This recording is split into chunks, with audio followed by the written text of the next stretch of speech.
ఈ రాష్ట్ర ప్రభుత్వానికి ముందు చూపు లేకపోవడం వల్ల రాష్ట్రం అంధాకారం అయ్యేటువంటి పరిస్థితి ఏర్పడతా ఉంది. అప్రకటిత కరెంటు కోతలతో రాష్ట్రంలోని అన్ని వర్గాల ప్రజలు, రైతులు, ఇటు గృహ అవసరాలు, పారిశ్రామిక అవసరాలు, అన్ని వర్గాల ప్రజలు కూడా నానా ఇబ్బందులు పడుతున్నటువంటి పరిస్థితి ఏర్పడ్డది. ఒకప్పుడు బీఆర్ఎస్ ప్రభుత్వంలో కరెంటు పోతే వార్త, కానీ నేటి కాంగ్రెస్ కాలంలో కరెంటు ఉంటే వార్త అనేటువంటి పరిస్థితి ఏర్పడ్డది. అంటే ఎప్పుడు కరెంటు వస్తుందో ఎప్పుడు పోతుందో అర్థం కానటువంటి పరిస్థితి ఏర్పడ్డది. ఈరోజు రాష్ట్ర వ్యాప్తంగా 11 జిల్లాల్లో రైతాంగం సబ్స్టేషన్ల ముందు ధర్నాలు చేసినారు. రాష్ట్రంలోని 11 జిల్లాల్లో మాకు సరిపడా కరెంట్ రావట్లేదు, 8 గంటల విద్యుత్ కూడా రావడం లేదని రాష్ట్రంలోని అనేక సబ్స్టేషన్లను రైతాంగం ముట్టడించినటువంటి పరిస్థితి.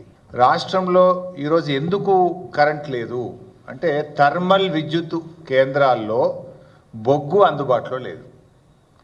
అంటే ఇది కేవలం ప్రభుత్వం యొక్క నిర్లక్ష్యం వల్ల, నేరపూరిత నిర్లక్ష్యం వల్ల ఈ పరిస్థితి ఏర్పడ్డది. ఇన్ఫ్యాక్ట్ మీ అందరికీ కూడా తెలుసు, మేము సింగరేణి మీద పవర్ పాయింట్ ప్రజెంటేషన్ పెట్టి అనేక సార్లు ప్రభుత్వాన్ని హెచ్చరించినాం. థర్మల్ విద్యుత్ కేంద్రాల్లో వారం రోజులకు సరిపడే బొగ్గు నిల్వలు కూడా లేవు.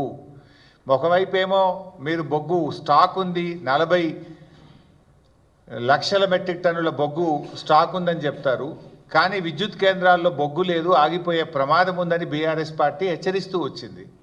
అయినా మీలో ఉలుకు లేదు, పలుకు లేదు.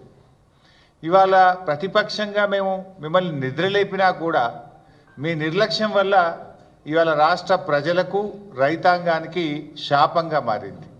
ఇవాళ రాష్ట్రంలో అనేక థర్మల్ విద్యుత్ కేంద్రాల్లో ఇవాళ విద్యుత్ ఉత్పత్తి నిలిచిపోయిన పరిస్థితి ఉంది.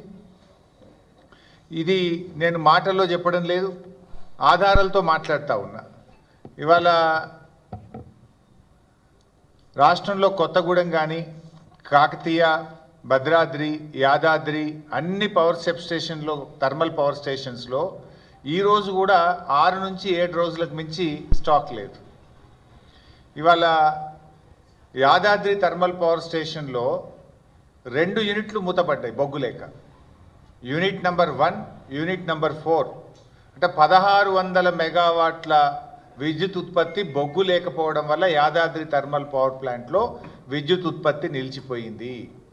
భద్రాద్రి థర్మల్ పవర్ ప్లాంట్లో 270 మెగావాట్ల పవర్ ప్లాంట్లో విద్యుత్ ఉత్పత్తి నిలిచిపోయింది.